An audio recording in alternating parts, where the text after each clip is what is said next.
अस्सलाम वालेकुम, नमस्ते दोस्तों। उम्मीद है सब खैर खैरियत से होंगे। आज हम जो बात करेंगे वो जनरल क्वेश्चंस पे बात करेंगे। काफ़ी सारे क्वेश्चंस आ रहे थे इंस्टा पे, व्हाट्सएप पे, यूट्यूब पे और फेसबुक पे। तो मैंने सोचा आज हम उन क्वेश्चंस पे बात करेंगे जो जनरली इटली आने से पहले स्टूडेंट्स को होते हैं, या तो वो एप्लीकेशन के दौरान होते हैं, या तो पहले होते हैं, या तो एक्सेप्टेंस के बाद होते हैं। तो ये रैंडम क्वेश्चंस मैंने यूट्यूब से, इंस्टा से और मेरे डिफरेंट जो चैनल्स हैं उनसे उठाए हैं।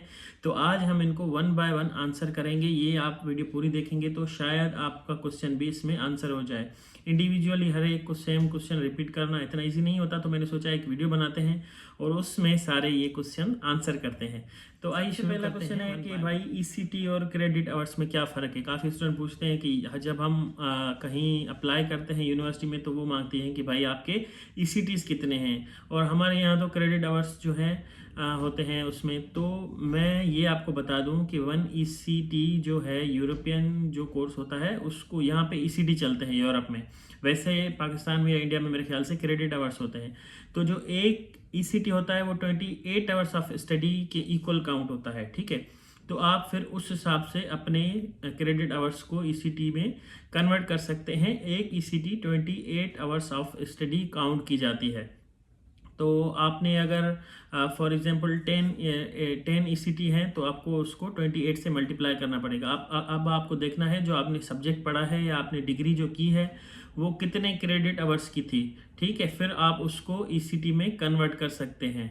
तो ये था पहला क्वेश्चन। अब क्वेश्चन है कि मेरा जो है इनकम सर्टिफिकेट बना है मैंने अपना एफबीआर से, या जो भी आपकी रेवेन्यू वाली बॉडी है जो आपको इनकम सर्टिफिकेट देती हैं, वो यूरोज़ में नहीं लिख के दे रहे अमाउंट। वो तो जाहिर सी बात है आपको यूरोज़ में लिख के नहीं देंगे, क्योंकि आपके कंट्री की करेंसी अपनी है। फॉर एग्जांपल पीकेआर है, आईएनआर है, बांग्लादेश से है, तो जो भी है आपकी। तो पाकिस्तानियों के लिए स्पेशली मैं ये बताना चाहता हूँ, आपको पीकेआर में लिख के देंगे। अगर यूरोज़ में लिख के नहीं भी दे रहे तो कोई मसला नहीं। जब आप वो डॉक्यूमेंट इधर लेके आते हैं तो आपको यहाँ पे पाकिस्तानी एम्बेसी जो है इटली में, वहाँ पे जाके वो ट्रांसलेशन करवानी होती है एक डिक्लेरेशन पेपर पे। उसके बाद वो खुद ही यूरोज़ में कन्वर्ट कर लेते हैं। तो इतना कोई इशू नहीं है अगर आपको वो यूरोज़ में लिख के नहीं दे रहे। तो ये एक कोई बड़ी चीज़ नहीं है, आप इस बात की टेंशन ना लें। किसी किसी को लिख के देते हैं, जाहिर सी बात है, तो वो फिर थोड़ा बहुत होता है सिस्टम, लेकिन इतना कोई मैंडेटरी नहीं है, तो इस बात की आपने टेंशन नहीं। अब दूसरा क्वेश्चन आया हुआ है कि स्कॉलरशिप जो डॉक्यूमेंट्स होते हैं हम अप्लाई करते हैं, तो हार्ड डॉक्यूमेंट हमें कब देने होते हैं या सॉफ्ट देने होते हैं, या क्या इसका प्रोसेस होता है। तो ये मैं आपको बताना चाहता हूँ। अगर आप बैचलर्स और मास्टर्स में हैं और आपने अपनी रीजनल कोई भी स्कॉलरशिप अप्लाई की है, तो जब उस स्कॉलरशिप की टाइम आता है तो आपने यहाँ पे सिर्फ उस पोर्टल पे जाके सॉफ्ट कॉपीज़ में अपने डॉक्यूमेंट सबमिट करने होते हैं। अमूमन तो उसमें पासपोर्ट, आपका एफआरसी और आपका जो इनकम सर्टिफिकेट है वो अपलोड करना होता है। और उसके बाद अगर आप विनर हो जाते हैं, आपको स्कॉलरशिप मिल जाती है और वीज़ा वगैरह मिल जाती है, तो यहाँ पे आपको अपने वो डॉक्यूमेंट्स हार्ड कॉपी में सबमिट करने होते हैं। तो ये प्रोसेस है। पहले आपने अपने पोर्टल पे जाके सॉफ्ट में करना है, फिर आपके रिजल्ट्स वगैरह आ गए, वीज़ा वगैरह आ गई, तो यहाँ पे आपके अगर ईजे बनवाना है या इनकम सर्टिफिकेट जो भी है, लेकिन हार्ड में जो भी होता है वो इधर इटली के अंदर आके ही आप कर सकते हैं। उसके बाद एक क्वेश्चन है कि I don't have a passport, how I can apply. अच्छा देखें, आपके पास पासपोर्ट नहीं है वो तो एक लाजमी डॉक्यूमेंट है, वो आपको बनाना पड़ेगा अगर नहीं है तो। इसका सिंपल आंसर यही है। हाँ, ऐसे स्टूडेंट कहते हैं कि भाई 1 महीना 2 महीना लग जाता है, डेडलाइन निकल रही है, तो आप अपनी जो पासपोर्ट की रिसिप्ट है उस पर भी अप्लाई कर सकते हैं। फॉर एग्जांपल आपने पासपोर्ट के लिए ऑलरेडी अप्लाई किया हुआ है और आपको एक रिसिप्ट मिलती है जो जिस पर लिखा होता है कि आपने अप्लाई किया है और कब आपको मिलेगी, तो वो रिसिप्ट भी आप अपलोड कर सकते हैं विथ अ डिक्लेरेशन फॉर्म। उसमें आप लिखें कि भाई मैंने पासपोर्ट के लिए अप्लाई किया है, ये रिसिप्ट अटैच कर रहा हूँ।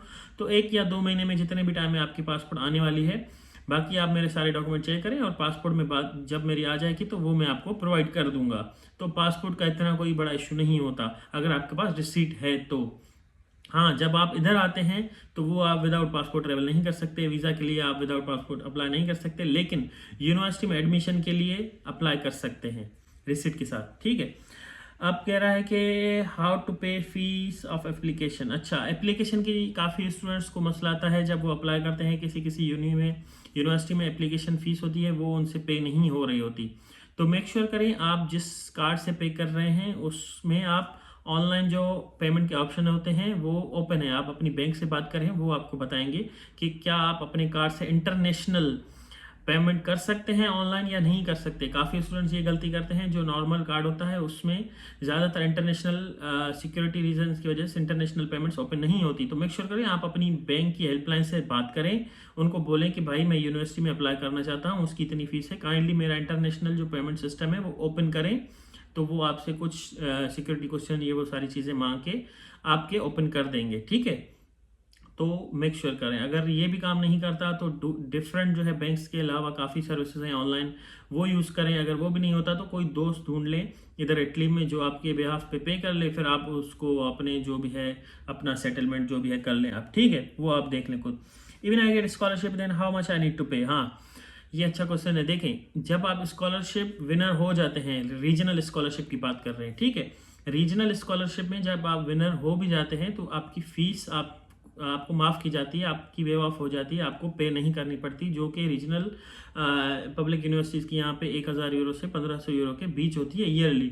लेकिन आपको स्कॉलरशिप मिल गई है, आप कहते हैं कि हर चीज़ मिलेगी, लेकिन उसके बाद भी आपको टैक्स पे करना पड़ता है, वो जो कि 150 यूरो से लेकर 200 यूरो के बीच हो सकता है। वो ईयरली एक बार आपको पे करना पड़ेगा, जो कि माफ़ नहीं होता। लेकिन सेकंड ईयर में वो आपको वापस किया जाता है, आपको उसके लिए अप्लाई करना होता है। फॉर एग्जांपल आप फर्स्ट ईयर में आए हैं तो आपको 180 यूरोज आपको पे करने होंगे अपनी यूनिवर्सिटी को वन टाइम, एक साल के अंदर, ठीक है।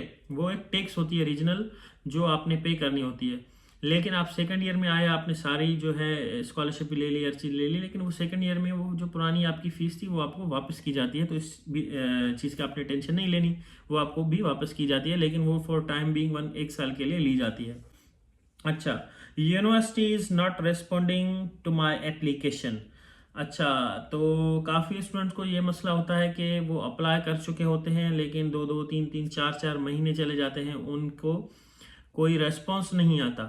तो या तो उनकी प्रोफाइल एज सच एक्सेप्ट नहीं हो रही होती, या तो जिस पर्टिकुलर डिपार्टमेंट में वो अप्लाई करना चाहते हैं वो थोड़ा इशू होता है, या कोई भी इशू हो सकता है। तो जो अप्रोक्स टाइम लेते हैं इटली में यूनिवर्सिटी, वो 2 महीने का होता है। 2 महीने के अंदर अंदर आपको रिप्लाई आ जाना चाहिए। उसके बाद भी अगर आपको नहीं आया तो आप अपने डिपार्टमेंट में या यूनिवर्सिटी में ईमेल करके उनसे पूछ सकते हैं कि भाई मैंने एप्लीकेशन डाली थी। आप अपना रिक्वेस्ट नंबर आपको मिलेगा, या तो प्रोटोकॉल नंबर होगा, या तो रिक्वेस्ट नंबर होगा, या तो एप्लीकेशन नंबर होगा, कोई ना कोई आपको एक यूनिक कोड मिलेगा। उसके साथ अपना नाम, सरनेम, ये सारी चीज़ें लिख के, डेट लिखें किस डेट पे अप्लाई किया है, किस डिपार्टमेंट में, उनको पूरी लिस्ट बना के भाई ये रिसिप्ट भी आपको मिलती है वो भी अटैच कर दें।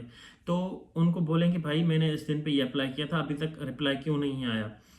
पहले तो आपको एक ऑटोमेटेड रिस्पॉन्स आएगा, ठीक है, काफ़ी यूनिवर्सिटी में। अगर फिर भी आता है तो फिर भी आप उनको 2-3 दिन बाद रिमाइंडर दें। अगर फिर भी कोई एक पॉजिटिव न्यूज़ नहीं आती, आपको रिस्पॉन्स नहीं आता, तो आई विल सजेस्ट कि कॉल करें उनको सुबह इटालियन टाइम 9 के बाद। वो उनकी ऑफिस खुलती हैं, आप टाइमिंग देख लें अपने डिपार्टमेंट की, और नंबर भी आपको ऑनलाइन गूगल पे मिल जाएगा अपनी यूनिवर्सिटी का। तो सुबह 9 के बाद वो 2 या 3 बजे तक होते हैं इटालियन टाइम, ठीक है। तो उनको आप कॉल करें डायरेक्टली, आपके 2-3 रुपए जाएंगे जाहिर सी बात है, लेकिन आपको स्टेटस पता चल जाएगा।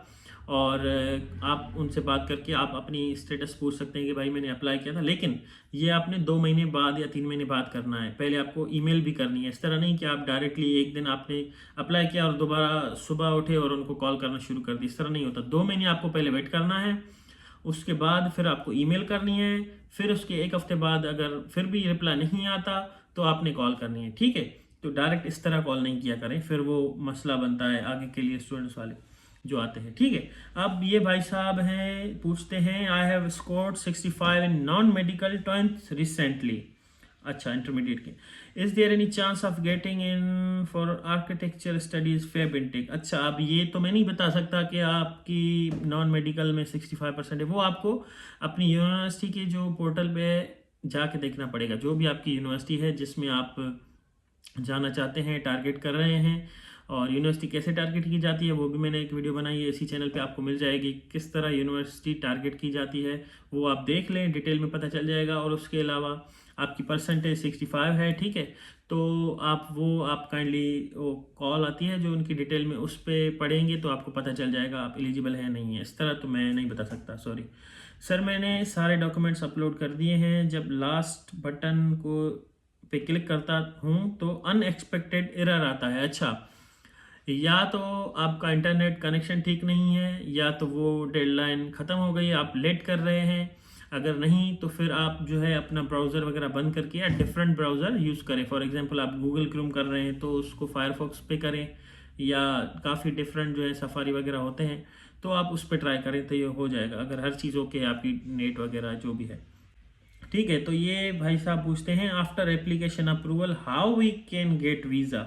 अच्छा, जब आपका ऑफर लेटर आ जाता है आपको ईमेल कि भाई हम आपको एक्सेप्ट कर रहे हैं, कॉन्ग्रेचुलेशन, ये सारी चीज़ें, तो उसके नीचे आपको डिटेल में लिखा होता है अगर आप फॉरेन स्टूडेंट हैं, इटालियन नहीं है, तो आपको वीज़ा लेना पड़ेगा। अपने डिप्लोमेटिक जो एम्बेसी जो है उनकी इटली की, उनसे कांटेक्ट करें। तो उसका एक प्रोसेस होता है, आप अपनी जो एम्बेसी आप जिस भी कंट्री में हैं उन एम्बेसी, अगर आपको ऑफर लेटर मिल गया है उसके बाद आप एम्बेसी से कांटेक्ट करेंगे कि भाई मैंने ये ऑफर लेटर मिला है, मैं पढ़ना चाहता हूँ, ये सारी चीज़ें उनकी वेबसाइट पे भी आपको ये सारी चीज़ें मिल जाएंगी। और उस लेटर में भी ये प्रोसेस लिखा होता है कि भाई किस किस से कांटेक्ट करना है, क्या क्या डॉक्यूमेंट्स चाहिए। अगर नहीं लिखा तो डायरेक्टली आप अपनी एम्बेसी से कांटेक्ट करें, जो इटली की एम्बेसी है आपकी कंट्री में, वो आपको फिर बताएंगे कि आपको क्या क्या डॉक्यूमेंट्स चाहिए, कब एप्लीकेशन ओपन होगी, क्या क्या प्रोसेस है।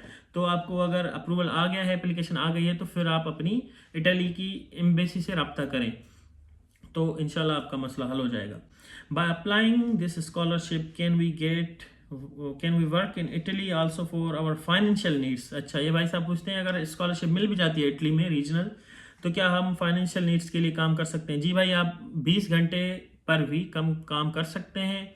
और पार्ट टाइम जॉब्स क्या क्या है वो भी मैंने बताया है। आप वीडियो इस चैनल को चेक करें, नवीन तलरेजा के नाम से जो चैनल है मेरा यूट्यूब पे, और नवीन कुमार के नाम से फेसबुक पेज है, उस पर आप चेक करें तो आपको पार्ट टाइम जॉब्स भी पता चल जाएंगी कि कौन कौन सी अवेलेबल हैं इटली में।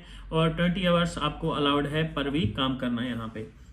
अच्छा, high bro, I am applying for bachelor degree in artificial intelligence and I have done my sample English language course in 2018। अब सैम्पल इंग्लिश लैंग्वेज कोर्स क्या होता है मुझे नहीं पता। And I have the certificate as well, so I can you tell me am I eligible or not. अच्छा, sample language course का तो मुझे नहीं पता आप किस बारे में बात कर रहे हैं। मैं ये समझ रहा हूँ आपने कोई एकेडमी वगैरह ऐसे जो होती है लोकल वो ज्वाइन की है। तो अगर से आपने कोई इंटरनेशनली रिकॉग्नाइज सर्टिफिकेट किया है, लेकिन वो भी वैलिड नहीं होगा क्योंकि वो आपने किया है 2018 में, अभी तो चल रहा है 2023, तो वो 3 साल तक मेरे ख्याल से आइल्स वगैरह भी होती है, तो वो वैलिड होते हैं, 3 साल तक उनकी एक्सपायरी होती है। अगर फिर भी आप ये अपनी यूनिवर्सिटी को ईमेल करके उनसे पूछें, ठीक है, या तो आप अपने पोर्टल पे चेक करें। अगर आपने कोई लोकल ऐसी एकेडमी से कोई कर लिया सर्टिफिकेट तो वो तो एलिजिबल नहीं होता। कोई इंटरनेशनल रिकॉग्नाइज सर्टिफिकेट हो, जैसे कैम्ब्रिज से हो, आइल्स हो, और काफ़ी सारी बॉडीज़ होती हैं, वो उनकी जो यूनिवर्सिटी है उनके वेबसाइट पे मेंशन होते हैं कि कौन कौन से सर्टिफिकेट हम एक्सेप्ट करते हैं, पूरी लिस्ट होती है एक। और उसके अलावा अगर आपने बैचलर्स आपने उसमें की है इंग्लिश में, तो आपको एग्जामिशन सर्टिफिकेट भी मिल जाता है अपनी प्रीवियस यूनिवर्सिटी से जहाँ पे आपने बैचलर की है, तो उस केस में आपको कर सकते हैं। लेकिन वो भी यूनिवर्सिटी के चेक करें, कोई यूनिवर्सिटी एक्सेप्ट करती है, कोई नहीं करती। तो ये काफ़ी सारे, वैसे तो काफ़ी सारे क्वेश्चन हैं, लेकिन ये इंपॉर्टेंट और रिपीटेड मतलब पूछ रहे थे काफ़ी सारे एप्लीकेंट्स, तो मैंने सोचा आपको बता दूं। और अगर आपको कोई क्वेश्चन हो तो आप मुझे इसी कमेंट में करें, इसकी वीडियो में कमेंट करें, और मैं अगर ज़्यादा क्वेश्चन हुए और रिपीटेटिव हुए तो मैं एक और वीडियो बना के आपको आंसर कर दूंगा इसी वीक में। अगर एक दो क्वेश्चन हुए तो मैं आपको रिप्लाई ज़रूर करूंगा। Thank you so much for watching, kindly subscribe to this channel. और इसके अलावा मैं अभी वीज़ा के बारे में भी इस चैनल पे मैं वीडियोस अपलोड करूंगा कि डिफरेंट कंट्रीज़ में जॉब और वीज़ा कैसे अप्लाई की जाए। ज़रूरी नहीं है इटली के अलावा काफ़ी और कंट्रीज़ भी हैं जहाँ पे जॉब सीकर वीज़ा मिलती है। जैसे स्वीडन हो गया, उसने एक इनिशिएट किया है 6 मंथ का job visa without any offer letter, ठीक है, डायरेक्टली आप आ सकते हैं। उसके अलावा जर्मनी ने किया है, नीदरलैंड ने किया है, काफ़ी सारे ऐसे यूरोप में कंट्रीज़ हैं वहाँ पे आप जॉब सीकर वीज़ा पे जा सकते हैं 6 महीने, 3 महीने या 1 साल के अंदर। वो भी मैं सारी डिटेल्स आपको बताऊंगा। माल्टा के बारे में भी हम बात करेंगे, काफ़ी सारे लोग इंटरेस्टेड होते हैं माल्टा में जॉब्स करने के लिए। तो आप इस चैनल को सब्सक्राइब करें और देखते रहें इस चैनल को। If you have any question you can comment below. Thank you so much for watching.